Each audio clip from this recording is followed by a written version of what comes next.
বনে একটি কিউট বানর ছিল। বানরের নাম ছিল বাবুল।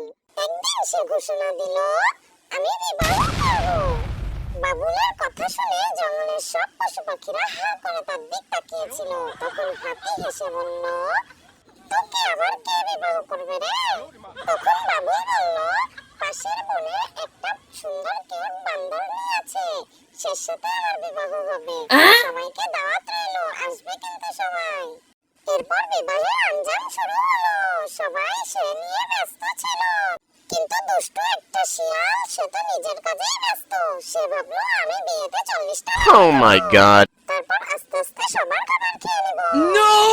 তারপর সবাইকে কার্ড বিতরণ করা হলো। ওই বিয়ের কার্ডে লেখা ছিল, সবাই বিসমিল্লাহ বলে খেতে বসবে, না হয় সবার প্লেট উড়ে যাবে। শিয়াল ভাবলো, এসব বানরের চক্কর।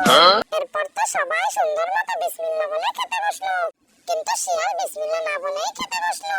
No! অল্প একটু খাবার মুখে দিল, তখন তার প্লেট উড়ে চলে গেল।